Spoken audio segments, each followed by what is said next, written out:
கிறிஸ்து இயேசுவில் எனக்கு மிகவும் அருமையானவரே, கர்த்தரும் இரட்சகருமாகிய இயேசு கிறிஸ்துவின் இனிய ஈடு இணையற்ற திரு நாமத்தினாலே கிறிஸ்து இயேசுவில் ஜீவ ஊற்று என்கின்ற இந்த நிகழ்ச்சிக்கு உங்களை அன்புடன் வாழ்த்தி வரவேற்கிறேன். கர்த்தர் நல்லவர், அவரது கிருபை இரக்கம் என்றும் உள்ளது. இந்த நாளிலும் நம்முடைய தியானத்திற்கென்று கர்த்தராகிய தேவனுடைய ஆவியானவர் கொடுத்திருக்கிற ஒரு திருவசனம், அது அப்போஸ்தலனாகிய பவுல் கலாத்தியருக்கு எழுதின நிருபம் 3வது அதிகாரம் 26வது மற்றும் 27வது திருவசனங்கள். நீங்கள் எல்லாரும் கிறிஸ்து இயேசுவை பற்றும் விசுவாசத்தினால் தேவனுடைய புத்திரராய் இருக்கிறீர்களே. ஏனெனில் உங்களில் கிறிஸ்துவுக்குள்ளாக ஞானஸ்நானம் பெற்றவர்கள் எத்தனை பேரோ அத்தனை பேரும் கிறிஸ்துவை தரித்து கொண்டீர்களே. பிரியமானவர்களே, இந்த திருவசனத்திலே கிறிஸ்துவை விசுவாசிக்கக்கூடிய நாம் தேவனுடைய புத்திரராய் இருக்கிறோம் என்று குறிப்பிடுகிறார். பாருங்கள், நாம் தேவனுடைய புத்திரர் என்றால் அவருடைய சுதந்திரவாளிகள். ரோமருக்கு எழுதின நிருபத்திலே 8வது அதிகாரத்தில் அப்படி குறிப்பிடப்படுகிறது. கிறிஸ்துவை விசுவாசிக்கக்கூடியவர்கள் தேவனுடைய புத்திரர்கள். அது மாத்திரமல்ல, இந்த இடத்துல இன்னொரு மகிமையான ரகசியமும் குறிப்பிடப்படுகிறது. அவரிலே ஞானஸ்நானம் எடுத்துக்கொண்டவர்கள் கிறிஸ்துவை தரித்து கொண்டிருக்கிறோம் என்று குறிப்பிடுகிறார். அதாவது ஒரு ஆடையாக நாம் கிறிஸ்துவை தரித்து கொண்டிருக்கிறோம் என்று சொல்லி ஆவியானவர் அப்போஸ்தலன் மூலமாக குறிப்பிடுகிறார். இதுவும் ஒரு மகிமையான காரியம். பிரியமானவர்களே, இந்த வார்த்தைகளை புரிந்து கொள்ள வேண்டுமென்றால் ஆண்டவராகிய இயேசு கிறிஸ்துவும் பிதாவாகிய தேவனும் நமக்கு உதவி செய்ய வேண்டும், இரக்கம் பாராட்ட வேண்டும். அவர்தான் நமக்கு இதை வெளிப்படுத்த வேண்டும். ஆகவே அவரை நம்பி அவரையே நோக்கி பார்த்து கொண்டு இருப்போம், ஜெபத்தோடு காத்திருப்போம். ஆண்டவர் நம்மோடு கூட இடைபட போகிறார்.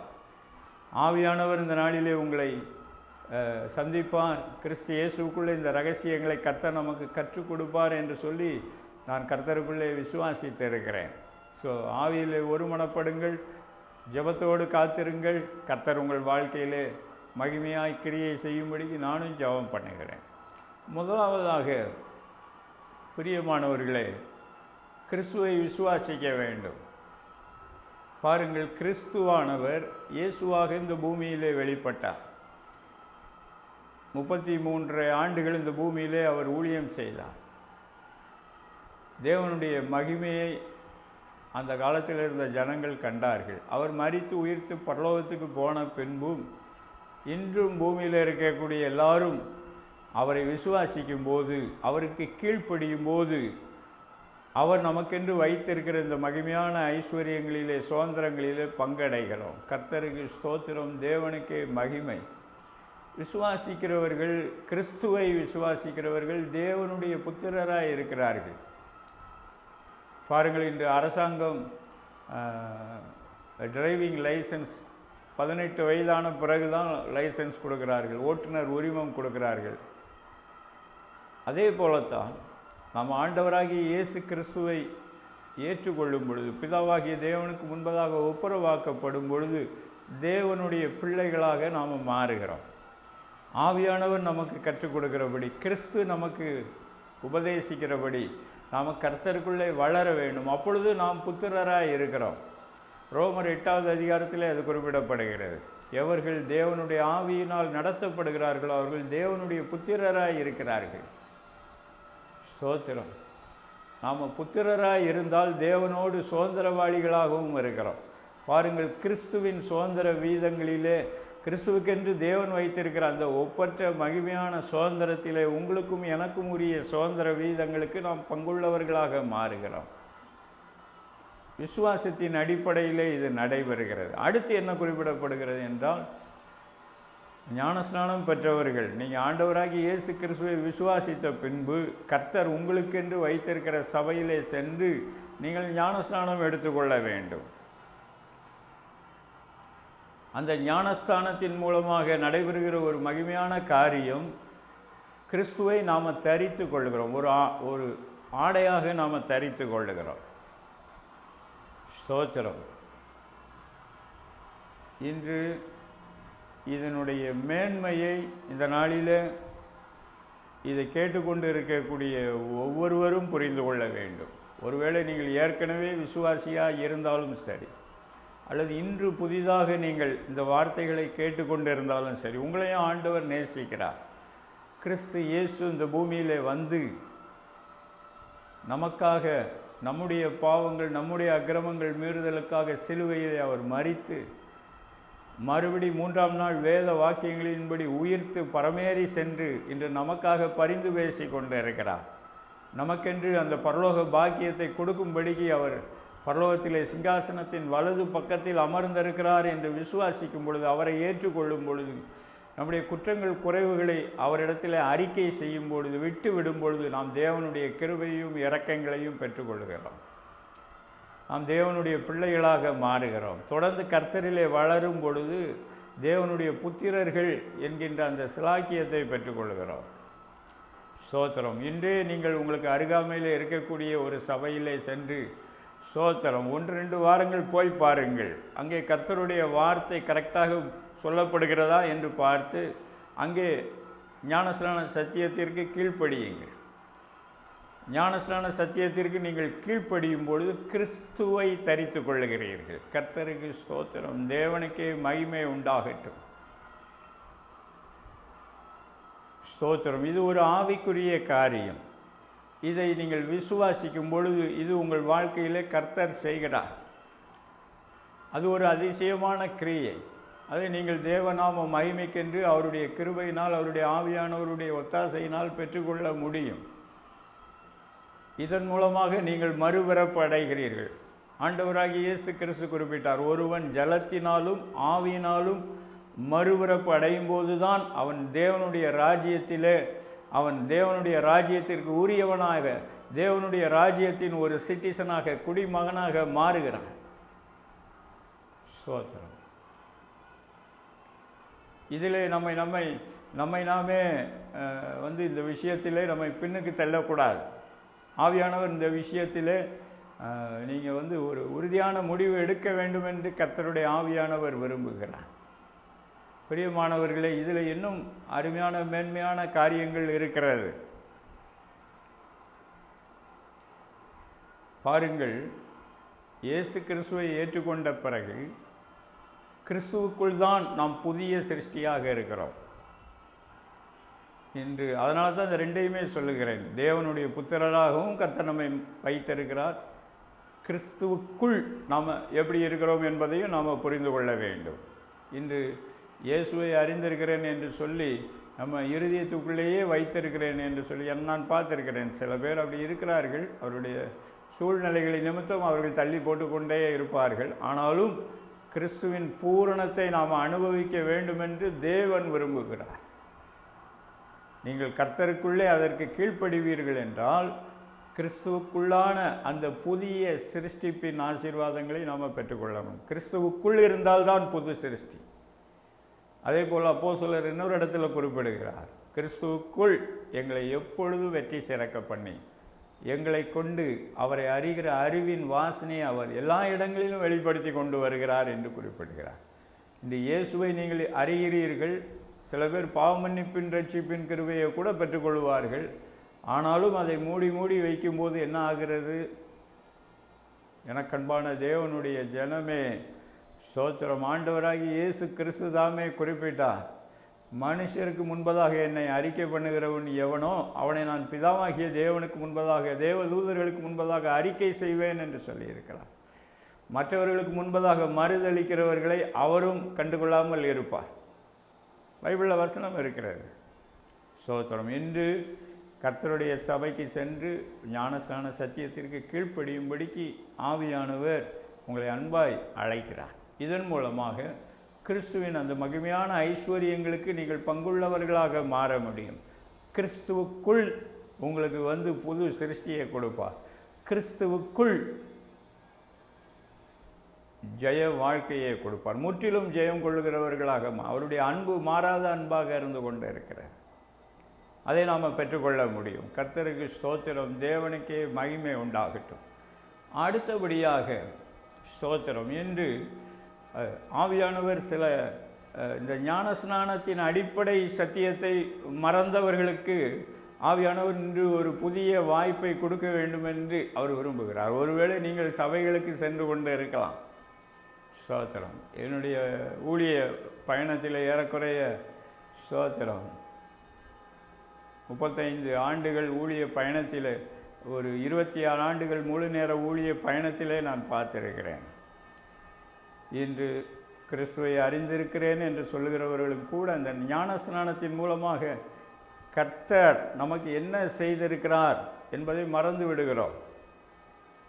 ஸ்தோத்திரம். அதை குறித்ததான அடிப்படை உண்மையை புரிந்து கொள்ளுகிறதிலே தடுமாறுகிறோம். பிரியமானவர்களை, வேத வாக்கியங்களை ஆராய்ந்து பாருங்கள். ஸ்தோத்திரம். அப்படி மறக்கிறவர்கள் கண் சொருகி போனவர்கள் என்று வேதம் குறிப்பிடுகிறது.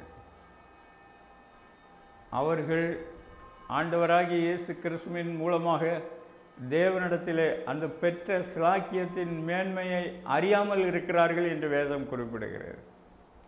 ஸ்தோத்திரம். நாம் அவரை அறிந்து கொள்ளாமல் இருக்கும்போது என்ன நடக்கிறது? எரேமியா தீர்க்கதரிசன புத்தகம் 18வது அதிகாரம் 17வது வசனத்தை வாசித்து பாருங்கள். இஸ்ரவேல் ஜனங்கள் தேவனுடைய இருதயத்திற்கு நெருக்கமானவர்கள். பழைய ஏற்பாட்டு பரிசுத்தவான்கள் ஆபிரகாம் துவங்கி ஈசாக்கு, யாக்கோபு, மோசே, தாவீது, சாலமன், இன்னும் அரசர்கள், நியாயாதிபதிகள், தீர்க்கதரிசிகள், இவர்கள் மூலமாக கர்த்தர் அவர்களுக்கு கொடுத்த மேன்மை மகிமையானது. ஆனால் எரேமியா தீர்க்கதரிசி அவர் புலம்புகிறார் 18:17. ஸ்தோத்திரம். உங்களுக்கு ஆபத்து வரும்போது ஸ்தோத்திரம் நான் உங்களுக்கு உதவி செய்ய மாட்டேன் என்று குறிப்பிடுகிறார்.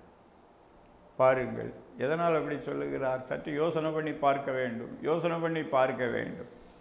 இன்று நாம் போய்கொண்டிருக்கிற சபை எந்த சபையாக, கிறிஸ்தவ சபையாக இருந்தாலும் எல்லா சபையிலும் ஞானஸ்நானம் இருக்கிறது. எல்லா சபையிலும் ஒவ்வொரு குறிப்பிட்ட அளவிலான ஒரு செரிமனி வைத்திருக்கிறார்கள். ஆனால் அந்த ஞானஸ்நான சத்தியத்திற்கு பின்பதாக ஆவியானவர் என்ன சொல்லுகிறார்? வேத வாக்கியங்கள் என்ன சொல்லுகின்றன? கர்த்தர் என்ன சொல்லியிருக்கிறார் என்பதை நாம் தவற விடுவோமானால் ஸ்தோத்திரம், கிறிஸ்துவையே தவற விடுகிறோம். மறந்துவிடக்கூடாது. பிரியமானவர்களே, ஆண்டவர் நம்முடைய வாழ்க்கையில் அந்த ஞானஸ்நானத்தின் மூலமாக அந்த மறுபிறப்பின் அனுபவத்தை உறுதிப்படுத்துகிறார்.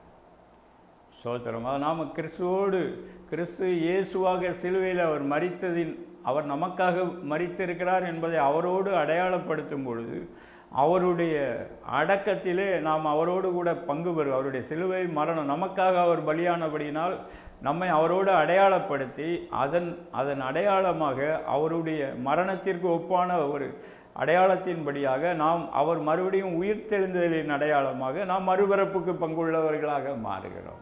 கர்த்தருக்கு ஸ்தோத்திரம். தேவனுக்கே மகிமை. ஸ்தோத்திரம். கிறிஸ்துவின் ஜீவன் நமக்குள்ளே வெளிப்படுகிறது. பாருங்கள், எப்படி ஒரு ஸ்தோத்திரம், ஒரு மரக்கன்று ஒரு நல்ல தரமான அதிக பலன் தரக்கூடிய ஒரு நல்ல ஒரு மரக்கன்றோடு இணைக்கப்பட்டு அந்த ஒலிவ மரத்தின் சாரத்திற்கு நாம் பங்குள்ளவர்களாக மாறுகிறோம். பரிசுத்த ஆவியானவர் அப்போஸ்தலனாகிய பவுல் மூலமாக ரோமருக்கு எழுதின நிருபத்திலே குறிப்பிடுகிறார். காட்டொலிவ மரமாக இருந்த புறஜாதியாரிலிருந்து கிறிஸ்துவை விசுவாசிக்கக்கூடியவர்கள் அங்கே நல்ல ஒலிவ மரமாகிய இஸ்ரவேல் கூட்டத்தாரோடு கூட ஒட்ட வைக்கப்பட்டிருக்கிறோம். அந்த மரத்தின் சாருக்கு உரியவர்களாக இருக்கிறோம். ஆண்டவராகிய இயேசு கிறிஸ்து குறிப்பிட்டார், நான் நல்ல திராட்சை செடி, என்னிலே இணைந்திருக்கிற கிளை நல்ல கனிகளை கொடுக்கும் என்று குறிப்பிட்டார். எனக்கன்பான தேவனுடைய ஜனமே, நாம் கிறிஸ்து இயேசுவில் ஞானஸ்நானத்தின் மூலமாக இணைக்கப்படுகிறோம். இதற்கு ஞானஸ்நானம் ஒரு அடையாளமாக இருக்கிறது. ஆண்டவராகிய இயேசு கிறிஸ்து அவர் இந்த ஞானஸ்நானத்தை நீங்கள் பெற்றுக்கொள்ள வேண்டும் என்று சொல்லி ஆதி அப்போஸ்தலர்கள் மூலமாக நமக்கு கட்டளையிட்டு இருக்கிறார். பாருங்கள், அப்போஸ்தலனாகிய பவுல் ஒரு இடத்துல குறிப்பிடுகிறார், நான் ஞானஸ்நானத்தை பிரசங்கிக்கும்படிக்கு நான் அனுப்பப்படவில்லை, என்று சொல்லி குறிப்பிடுகிறார். ஆனால் அவர் ஆண்டவராகிய இயேசு கிறிஸ்துவின் மூலமாக அந்த ஒப்பற்ற மகிமையின் ரகசியத்தை அவர் குறிப்பிடுகிறார். ஆனால் அவர் ஞானஸ்நானம் கொடுத்தார் பவுல் அப்போஸ்தலன். பிரியமானவர்களை, ஞானஸ்நானத்திற்கு கீழ்ப்படிய வேண்டியது அவசியம். ஆனால் அந்த ஞானஸ்நானத்தின் மூலமாக அந்த காணக்கூடாத பரலோகத்தின் தேவன் நமக்கு என்ன செய்து கொண்டு இருக்கிறார் என்பதை புரிந்து கொள்ள வேண்டியது மிகவும் அவசியமாக இருக்கிறது. ஸ்தோத்திரம். ஞானஸ்நானம் பெற்றவர்கள் கிறிஸ்துவை தரித்து கொண்டிருக்கிறோம். அப்போஸ்தலனாகிய பவுல் 1 கொரிந்தியருக்கு எழுதும்போது குறிப்பிடுகிறார். நாம் வானவர் சாயலையும் அணிந்து கொள்ளுகிறோம், அப்படி ஆடையாக அணிந்து கொள்ளுகிறோம், அப்படி அணிந்து கொள்ளாவிட்டால் நாம் நிர்வாணிகளாக இருப்போம் என்று குறிப்பிடுகிறார். எனக்கன்பான தேவனுடைய ஜனமே, ஸ்தோத்திரம். அந்த ஞானஸ்நான சத்தியத்தை நாம் கீழ்ப்படியும் பொழுது நாம் பரிசுத்த ஆவியானவருடைய வரத்தை பெறுகிறோம். பாருங்கள், 2 விதமான அனுபவங்களும் இருக்கின்றன. ஆண்டவர் கொர்நேலியா வீட்டாரிடத்தில் பேசும் பொழுது, பேதுரு பிரசங்கம் பண்ணும் பொழுது கர்த்தர் எல்லாரையும் பரிசுத்த ஆவியினால் நிரப்பினார். ஸ்தோத்திரம். கர்த்தருக்கு ஸ்தோத்திரம். தேவனுக்கு மகிமை உண்டாகட்டும். பாருங்கள், அவர்கள் உடனே ஞானஸ்நானம் எடுத்துக்கொள்கிறார்கள். அதே நேரத்தில் இன்னொரு இடத்துல வசனம் குறிப்பிடுகிறது, தேவன் தமக்கு கீழ்ப்படுகிறவர்களுக்கு தந்தருளின பரிசுத்த ஆவியானவர் என்றும் குறிப்பிடப்படுகிறது. தேவ கிருபையினாலே கர்த்தரினை அநேக திருச்சபைகளுக்கு கொண்டு சென்று பயன்படுத்தி வருகிறார். கர்த்தருக்கு ஸ்தோத்திரம். தேவனுக்கே மகிமை. பாரம்பரிய சபைகளிலும் கர்த்தருடைய வார்த்தையை சொல்லியிருக்கிறேன். ஆவிக்குரிய சபைகளிலும் கர்த்தருடைய வார்த்தையை பிரசங்கித்து இருக்கிறேன். ஸ்தோத்திரம். பாரம்பரிய சபைகளிலும் கர்த்தருடைய வார்த்தையை கொடுக்கும்போது கர்த்தர் அந்த இடத்திலே பரிசுத்த ஆவியானவருடைய பெருமழையை பொழிந்து வருகிறார். கர்த்தருக்கு ஸ்தோத்திரம். தேவனுக்கே மகிமை உண்டாகட்டும். ஸோ ஆண்டவர் அவருக்கு கீழ்ப்படுகிறவர்களுக்கு பரிசுத்த ஆவியானவரை கொடுக்கிறார். ஆகவே நீங்கள் ஞானஸ்நானத்திற்கு கீழ்ப்படுகிறதுக்கு முன்பதாக பரிசுத்த ஆவியானவருடைய அபிஷேகத்தை பெற்றிருந்தாலும் நாம் கர்த்தருக்கு கீழ்ப்படிய நம்மை விட்டு கொடுக்க வேண்டும். ஒருவேளை ஞானஸ்நானம் பெற்றுவிட்டோம், இதில் இந்த ஞானஸ்நானத்தை பற்றியதான ஒரு முழுமையான புரிந்து கொள்ளுதல் இல்லை என்றால் நீங்கள் செல்லுகிற சபையில் போதகரிடத்தில் சென்று அதற்குரிய விளக்கத்தை பெற்றுக்கொள்ளுங்கள். ஸ்தோத்திரம். அதில் கண் திறக்கப்படாதவர்களாக இருந்து கொண்டு இருக்காதீர்கள் என்று ஆவியானவர் சொல்லுகிறார். ஸ்தோத்திரம். இதில் கர்த்தருடைய சபையிலே ஒவ்வொரு சபையிலும் ஒவ்வொரு விதமான அதை கர்த்தர் கடந்த காலங்களிலே அங்கீகரித்து இருக்கிறார். சில சபைகளிலே இப்பொழுதும் அங்கீகரித்து கொண்டு வருகிறார். கர்த்தருக்கு ஸ்தோத்திரம். கர்த்தருடைய சபை இயேசு கிறிஸ்துவின் இரத்தத்தினால் கழுவப்பட்ட எல்லா சபையும் கர்த்தருடைய சபை தான். ஆவியானவருக்கு இடம் கொடுக்கிற எல்லா சபையும் கர்த்தருடைய சபை தான். அதே நேரத்தில் ஞானஸ்நான சத்தியத்தின் மூலமாக கர்த்தர் நம்முடைய மாம்சத்தின் கிரியைகளே ஒரு ஜெயத்தை கொடுக்கிறார். காரணம், அது அடக்கம் செய்யப்படுகிறது, புது ஜீவன் நமக்குள்ளே பிறப்பிக்கப்படுகிறது. அதை நாம் மறந்து விடுவோம் என்றால் நாம் செல்லுகிற சபையிலே நாம் கர்த்தருக்கு முன்பதாகவும் தேவ ஜனத்துக்கு முன்பதாகவும் இடரலாக இருந்து கொண்டு இருக்கிறோம் என்பதை மறந்துவிடக்கூடாது. ஸ்தோத்திரம். இன்று ஞானஸ்நானம் பெற்ற பிறகோ அல்லதுக்கு முன்பதாகவோ பரிசுத்த ஆவியானவருடைய அபிஷேகத்தையும் நாம் பெற்றுக்கொள்ள வேண்டும். ஸ்தோத்திரம். இன்று பரிசுத்த ஆவியானவருடைய அபிஷேகத்தை நாம் பெற்றுக்கொள்ளுகிறதிலே ஸ்தோத்திரம் நம்ம பின்னடைவிலே இருக்கக்கூடாது. டெரிக் பிரின்ஸ் என்ற ஊழியர் அருமையாய் சொல்லுகிறார், பரிசுத்த ஆவியானவருடைய அபிஷேகம் என்பது ஒரு நதியை போன்றது. அதிலே ஒரு வாத்து எவ்வளோ அழகாக நீந்தி செல்லுகிறதோ அதே போல் அபிஷேகம் பெற்ற ஒரு மனிதன், ஒரு மனுஷி அவன் நீந்தி செல்கிறான் என்று குறிப்பிடுகிறார். பாருங்கள், அந்த வாத்துக்கு அதனுடைய கால்கள் பார்த்தா பார்க்குறதுக்கு கொஞ்சம் அசிங்கமாக இருக்கும். ஆனால் தண்ணிக்குள்ளே அது மிதக்கும் போது பார்த்தா பார்க்குறதுக்கு அழகாக இருக்கிறது. நம்ம பார்த்து ரசிக்கிறோம், ஃபோட்டோக்கள்லாம் எடுக்கிறோம். கர்த்தருக்கு ஸ்தோத்திரம். தேவனுக்கு மகிமை உண்டாகட்டும். ஸ்தோத்திரம். இன்று ரட்சிக்கப்பட்ட பிறகு கர்த்தர் கொடுக்குற அந்த பரிசுத்த ஆவியானவருடைய அபிஷேகத்தையும் நாம் பெற்றுக்கொள்ள வேண்டும். அது கர்த்தருடைய புத்திரருக்கு கொடுக்கப்படுகிற ஒரு சுதந்திரமாக இருந்து கொண்டு இருக்கிறது. ஸ்தோத்திரம். பாருங்கள், ஆவியானவருடைய அபிஷேகம் இல்லாமல் ஒரு மனிதன் கிறிஸ்துவுக்குள்ளே ஒரு வெற்றி வாழ்க்கை வாழ முடியாது. நம்ம ஆண்டவரிடத்தில் அதை கேட்க வேண்டும். ஸ்தோத்திரம். இன்று அந்த பரிசுத்த ஆவியானவருடைய அபிஷேகத்தை பெற்றுக்கொள்கிறதிலேயே ஸ்தோத்திரம், வேதத்திற்கு முரணாக இருக்கக்கூடிய சில உபதேசங்களுக்கு நாம் விலகி இருக்க வேண்டும். வேத வாக்கியங்களின்படியான கிறிஸ்துவின் சத்தியத்திற்கு கீழ்ப்படிய வேண்டும். ஸ்தோத்திரம். இன்று இந்த வாத்துக்கு இன்னொரு டிராபேக்கும் உண்டு. ஆமாம், நீங்கள் வாத்து மேலே கொஞ்சம் தண்ணியை தெளித்து பாருங்கள், அந்த தண்ணி அது மேலே தங்கவே தங்காது. அது உடனே அப்படியே விழுந்துடும், கீழே போயிடும். இன்று சில பேருடைய வாழ்க்கையில் ஸ்தோத்திரம், அந்த தண்ணி மேலே பட்டுச்சினாலும் அவங்க கிறிஸ்துவுக்குள் கர்த்தர் வைத்திருக்கிற ஞான ஸ்நானத்தின் மகத்துவத்தையும் புரிந்து கொள்ள மறுக்கிறார்கள். ஸ்தோத்திரம். பரிசுத்த ஆவியானவருடைய முழு நிச்சயத்தையும் நிறைவையும் கூட புரிந்து கொள்ள மறுக்கிறார்கள். பிரியமானவர்களே, ஒருவேளை இதை நீங்கள் கேட்டுக்கொண்டு இருக்கிறவர்கள் ஊழியர்களாக இருப்பீர்கள் என்றால், கர்த்தர் உங்களை கண்காணிகளாக மேய்ப்பர்களாக வைத்திருக்கிற சபையை குறித்து நீங்கள் கர்த்தருக்கு முன்பதாக எச்சரிப்போடு ஜாக்கிரதையோடு இருக்க வேண்டும் என்று கர்த்தருடைய ஆவியானவர் மிகவும் வலிமையாக விரும்புகிறார்.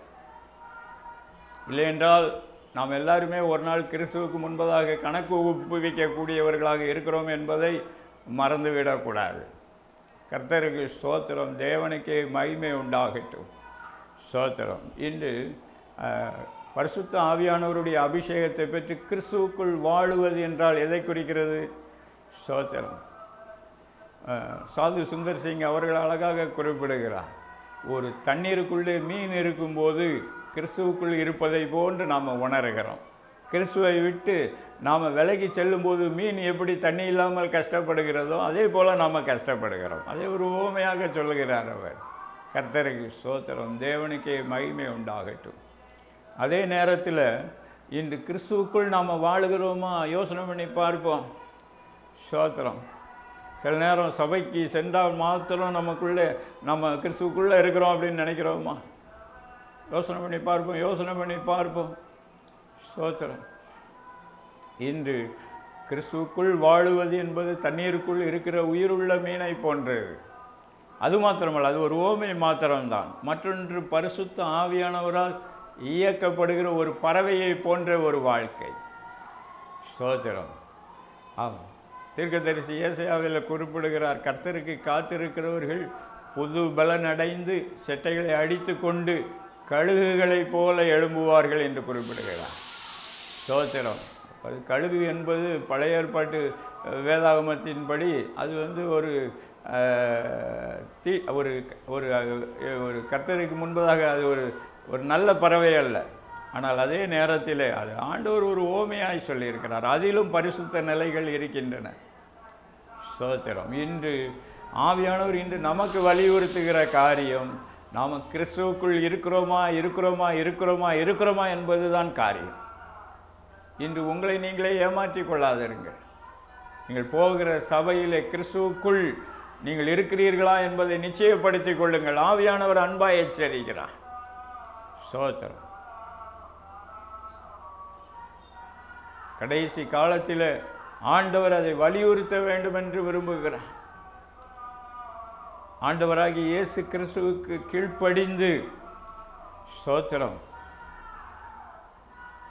சத்தியத்திற்கு கீழ்ப்படிந்து ஆவியானவரால் நடத்தப்படுகிறவர்களே தேவனுடைய புத்திரர் என்று ரோமர் 8வது அதிகாரம் குறிப்பிடுகிறார்.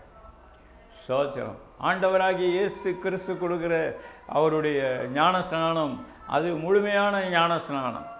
ஸ்தோத்திரம். இன்று சில சபைகளிலே தெளிப்பு ஞானஸ்நானம் தான் சரி என்று சொல்லுகிறார்கள்.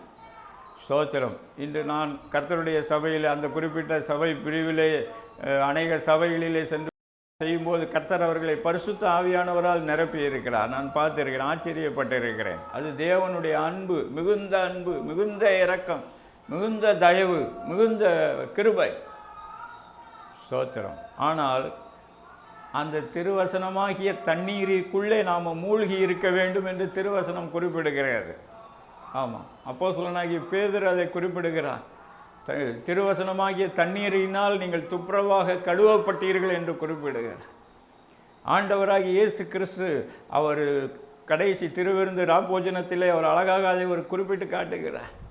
ஆமாம், சீடர்களுடைய கால்களை கழுவி விடுகிறார். அப்போது பேதுரு என்னுடைய கால்களை நீர் கழுவக்கூடாது என்று சொல்லுகிறார்.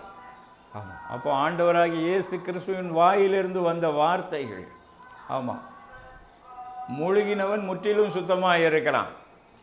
ஸ்தோத்திரம். இன்று பரிசுத்த ஆவியானவருக்குள்ளாக நாம் மூழ்கி இருக்க வேண்டும். அதுக்கு முன்பதாக திருவசனமாகிய தண்ணீருக்குள்ளும் மூழ்கி இருக்க வேண்டும்.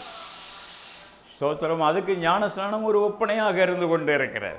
இன்றைக்கி இப்போ பழைய ஏற்பாட்டு பகுதியில் பவுலப்போஸ்தலன் குறிப்பிடுகிறார், செங்கடலை கடந்து வரும்போது இஸ்ரவேல் மக்கள் மேகத்திற்குள்ளாக ஞானஸ்நானம் பெற்றார்கள் என்று. ஸ்தோத்திரம். அது ஒரு மகிமையான ஒரு அனுபவம். ஸ்தோத்திரம். அது ஒரு குறிப்பிட்ட அடையாளம். ஆனால் அதில் காரியம் என்ன?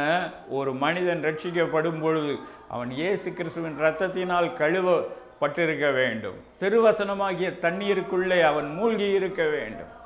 அந்த நதிக்குள்ளாக அவன் மூழ்கிறவனாக மிதக்கிறவனாக இருந்து கொண்டே இருக்க வேண்டும். ஸ்தோத்திரம். இந்த சில நேரங்களில் சில சபைகளில் தண்ணி தெளித்து விட்டோன்னா அது வாத்து மாதிரி அது அப்படியே தண்ணியை உதறி விட்டுட்டு அது வாழ்நாள் பூரா நிர்வாணமாக ஊராக சுற்றிக்கிட்டு தெரியுது. சிந்திக்கணும். ஆவியானவர், நான் ஆவியோடும் உண்மையோடும் சேவிக்கிற கர்த்தருக்கு முன்பதாக உண்மையை சொல்லுகிறேன். இன்று உங்களுடைய நிர்வாணம் மறைக்கப்பட்டிருக்கிறதா? நீங்கள் ஆவியானவரால் நடத்தப்படுகிறீர்களா? கர்த்தருடைய வார்த்தைக்கு கீழ்ப்படுகிறேன் என்கின்ற நிச்சயம் உனக்கு இருக்கிறதா? கர்த்தருடைய வார்த்தைக்கு கீழ்ப்படுகிறேன் என்று நிச்சயம் உங்களுக்குள்ளே இல்லாமல் இருக்குமானால் இன்று கர்த்தரிடத்தில் கேளுங்கள். ஆண்டவர் இன்று உங்கள் வாழ்க்கையில் புதிய துவக்கத்தை கொடுக்க அவர் வல்லவராக இருந்து கொண்டே இருக்கிறார். சோதம். நீங்கள் கர்த்தருடைய சபையில் எந்த பிரிவுக்கு வேண்டுமானாலும் சென்று கொள்ளுங்கள். சோத்திரம். அங்கே கர்த்தர் வைத்திருக்கிற ஞானஸ்நான சத்தியத்தை மதியுங்கள். சோத்திரம். ஒரு காலத்திலே அவர்கள் தெளிப்பு ஞானஸ்நானத்தை ஏற்படுத்தி இருக்கிறார்கள். அதை கர்த்தர் அங்கீகரிக்கிற வரைக்கும் அது ஓகே. ஆனால் அதிலே மேன்மை பாராட்டி கிறிஸ்து இயேசுவுக்குள்ளான மகிமையின் ஐஸ்வர்யங்களிலே நீங்கள் பங்கடையாமல் இருப்பீர்கள் என்றால் உங்கள் ஆத்துமாவுக்கு உங்களை நடத்துகிறவர்கள் ஒரு நாள் கர்த்தருக்கு முன்பதாக கணக்கு கொடுக்க வேண்டும் என்று சொல்லி திட்டமாய் சொல்லுகிறேன். பிரியமானவர்களே, கிறிஸ்துவின் மூலமாக தேவன் வைத்திருக்கிற இன்னும் சில மேன்மைகளை நான் உங்களுக்கு சொல்லட்டும். கொலோசியர் அதிகாரத்தில் பவுலப்போஸ்தலன் மூலமாக ஆவியானவர் சொல்லுகிறார், கிறிஸ்துவுக்குள் தேவனுடைய ஞானம் அறிவு என்கின்ற பொக்கிஷங்கள் அடங்கி இருக்கிறது என்று குறிப்பிடுகிறார். அதே போல் 1 கொரிந்தியர் 1வது அதிகாரம் 24, 25, 26 வசனங்களிலே வாசித்து பாருங்கள். கிறிஸ்து நமக்கு தேவ பலனும் தேவ ஞானமுமாய் இருக்கிறார் என்று குறிப்பிடுகிறார். கிறிஸ்துவை நீங்கள் தரித்து கொண்டு கிறிஸ்துவுக்குள்ளே நீங்கள் வளருவீர்கள் என்றால்தான் இந்த தேவனுடைய ஞானம் அறிவு என்ற பொக்கிஷங்களை பெற்றுக்கொள்ள முடியும். தேவனுடைய பலனிலே நீங்கள் பங்கடைய வேண்டும். இன்று கர்த்தருடைய சபையிலே ஆவிக்குரிய பலன் நமக்குள்ளே இருக்கிறதா? யோசனை பண்ணி பார்ப்போம். 1 கொரிந்தியர் 1வது அதிகாரத்திலே நீங்கள் அதை பார்க்கலாம். கிறிஸ்து நமக்கு தேவ பலனும் தேவ ஞானமுமாய் இருக்கிறார். பிரியமானவர்களே, கிறிஸ்து இயேசுக்குள்ளே தேவன் வைத்திருக்கிற இந்த மகிமையான ஐஸ்வர்யங்களுக்கு நீங்களும் நானும் அவரை விசுவாசிக்கிறதின் மூலமாக பங்கடைகிறோம். ஞானஸ்நான சத்தியத்திற்கு கர்த்தருக்கு முன்பதாக உண்மையாய் கீழ்ப்படுகிறவர்களுக்கு அதிலே பங்கு பெற கர்த்தர் அனுக்கிரகம் செய்து கொண்டு வருகிறார். அது மாத்திரமல்ல, இன்னும் நான் உங்களுக்கு சொல்லட்டும். தானியேல் தீர்க்கதரிசன புத்தகம் 2வது அதிகாரம் 37வது வசனம் சொல்லுகிறது, அங்கே அரசனாகிய நேபுகாத் நேச்சாரிடம் தானியேல் தீர்க்கதரிசி பேசுகிறார்.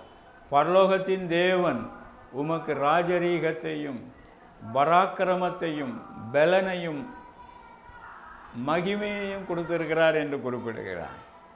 பிரியமானவர்களே, இன்று நம்முடைய வாழ்க்கையில் கர்த்தர் வைத்திருக்கிற ஆளுகை அதிகாரத்தை நாம் பெற்றுக்கொள்கிறவர்களாக இருக்கிறோமா? யோசனை பண்ணி பார்ப்போம். இன்று கிறிஸ்துவுக்குள்ளே உங்களையும் என்னையும் தேவன் ஒரு பிரகாசிக்கிற ஒரு வெளிச்சமாக, ஒரு பிரதிபலிக்கக்கூடிய ஒரு பிரகாசமாக ஆண்டவர் நம்ம இந்த பூமியில் வைக்கிறார். ஸ்தோத்திரம். ஆண்டவர் சொல்லுகிறார், நீங்கள் உலகத்திற்கு வெளிச்சமாக இருக்கிறீர்கள் என்று குறிப்பிடுகிறார். இன்று கிறிஸ்து இயேசு உங்களுக்குள்ளே இருந்து பிரகாசிக்கிறாரா, நமக்குள்ளே இருந்து பிரகாசிக்கிறாரா? யோசனை பண்ணி பார்ப்போம். ஸ்தோத்திரம். இல்லை என்றால் இன்று கிறிஸ்து இயேசுவுக்குள் கர்த்தருடைய வெளிச்சத்திற்கு முன்பதாக ஆராய்ந்து பார்த்து இன்று கர்த்தருக்குள்ளே ஒரு தீர்மானம் எடுப்போம். ஸ்தோத்திரம். இல்லை என்றால் ஆண்டவரிடத்தில் கேட்போம். சங்கீதம் 119 154 என்று நினைக்கிறேன். ஆண்டவரே, பக்தன் அங்கு அழகாக சங்கீதக்காரன் சொல்லுகிறார், உம்முடைய வார்த்தையின்படி என்னை உயிர்ப்பியும் ஆண்டவரே என்று சொல்லி குறிப்பிடுகிறார். இந்த கர்த்தர் பேசுகிற வார்த்தை நிமித்தம் கர்த்தர் உங்களை உயிர்ப்பிக்க விட்டு கொடுங்கள். தொடர்ந்து கிறிஸ்துவின் உபதேசத்திலே வேத வாக்கியங்களுக்கு உட்பட்டு உங்களை பிரகாசிக்க விட்டு கொடுங்க. அப்பொழுது கர்த்தர் மகிமைப்படுவார். கர்த்தருடைய கரம் உங்கள் வாழ்க்கையிலே தயவு கொத்ததாக வெளிப்படும். கர்த்தருடைய கிரியைகள் உங்கள் வாழ்க்கையில் வெளிப்படும். உங்கள் வாழ்க்கையில் ஒரு அர்த்தம் இருக்கும். ஸ்தோத்திரம். கண்களை மூடி ஆண்டவரை நோக்கி பார்ப்போமா? பிரியமானவர்களே, கர்த்தர் நமக்கு பாராட்டின அன்பு பெரியது. அந்த கிருபையின் ஐஸ்வர்யம் இலவசமாக கொடுக்கப்பட்டிருக்கிறது. பொய்யான மாயைகளை பின்பற்றுகிறவர்கள் அந்த கிருபையை போக்கடிக்கிறார்கள். ஸ்தோத்திரம். இன்று ஆவியானவர், நீங்கள் ஆவியை பெற்றுக்கொண்ட பிறகு ஸ்தோத்திரம், முதலாவது தேவனுடைய ராஜ்யத்தையும் அவருடைய நீதியும் தேடுங்கள். ஸ்தோத்திரம். ஸ்தோத்திரம். இன்று சில விசுவாசிகள் நான் மூழ்கிவிட்டேன் என்று சொல்லிவிட்டு அவர்கள் இன்னும் ஸ்தோத்திரம் தேவனுடைய ராஜ்யத்திற்கு அடுத்தபடியான காரியங்களிலே தேராமல், ஸ்தோத்திரம் திருவசனமாகிய தண்ணீருக்குள்ளே அவர்கள் வாழாமல், ஸ்தோத்திரம் மனம் போன போக்கிலே சென்று கிருபையை போக்கடித்து கொண்டு இருக்கிறார். ஸ்தோத்திரம். 2 எக்ஸ்ட்ரீமுக்குள்ளேயும் நம்ம போக வேண்டாம். கர்த்தர் நம்மை அவருடைய அன்பிற்குள்ளே, அவருடைய அபிஷேகத்திற்குள்ளே, அவருடைய ஆசீர்வாதங்களுக்குள்ளே நாம் மூழ்கி மகிழும்படிக்கு கர்த்தர் விரும்புகிறார். கிறிஸ்துவை தரித்து கொண்டு இருக்கிறோமா? யோசனை பண்ணி பார்ப்போம். யோசனை பண்ணி இல்லை என்றால் ஸ்தோத்திரம் உள்ளம் நொறுங்கி ஆண்டவரிடத்தில் கேட்போம். ஸ்தோத்திரம். தேவையில்லாத மதவாதங்களுக்குள்ளே போய் ஸ்தோத்திரம் கிறிஸ்துவின் இந்த ஒப்பற்ற ஐஸ்வர்யங்களுக்கு ஆசீர்வாதங்களுக்கு அந்நியராக இருந்து கொண்டு இருக்க வேண்டாம் என்று ஆவியானவர் மறுபடியும் அன்பாய் எச்சரிக்கிறார். ஆண்டவரே, உங்கள் இரத்தத்தினால் என்னை கழுவும் ஆண்டவரே என்று கேளுங்கள். ஸ்தோத்திரம். ஆண்டவர் இந்த நொடி பொழுதில் அதை உங்களுக்கு செய்வார். குற்றங்கள் குறைவுகளை மன்னிப்பார். ஸ்தோத்திரம். ஸ்தோத்திரம். ஆண்டவரே, விரோதமாய் வருகிற அந்த தர்க்கங்கள், வேத வாக்கியங்களுக்கு, கிறிஸ்து இயேசுவின் உபதேசங்களுக்கு, கிறிஸ்து இயேசுவின் வசனத்திற்கு விரோதமாய் வருகிற அந்த காரியங்கள் உம்முடைய நாமத்தினாலே கேன்சல் பண்ணப்படட்டும். ஆண்டவரே, உமக்குள்ளே புதிய காரியத்தை தருவீராக. ஞானஸ்நானம் பெற்றவர்கள் கிறிஸ்துவை தரித்து கொண்டிருக்கிறீர்கள். ஸ்தோத்திரம். அந்த தரித்து கொண்ட அந்த அனுபவத்திலே தொடர்ந்து கிறிஸ்து இயேசுவின் வசனத்திற்குள்ளே, உபதேசத்திற்குள்ளே, கிறிஸ்து இயேசுவிலே நிலைத்திருந்து பிரகாசிக்கப்பட இன்னும் ஆண்டவரே இந்த பூமியிலே மகிமையான நன்மைகள், சுதந்திரங்கள், ஆசீர்வாதங்களை பெற்றுக்கொள்ள, ஒரு ஜெய வாழ்க்கை, வெற்றி சிறக்கும் ஒரு வாழ்க்கையை பெற்றுக்கொள்ள, வெற்றி சிறக்கக்கூடிய ஸ்தாபனங்களை பெற்றுக்கொள்ள உதவி செய்வீராக. உம்முடைய தயவுள்ள கரம் இப்பொழுதே ஒவ்வொருவரையும் தொடட்டும். உம்முடைய இரக்கங்கள் வெளிப்படட்டும். கிருபை இன்னும் வெளிப்படட்டும். இரக்கங்களும் பரிபூர்ணமாக வெளிப்படட்டும்.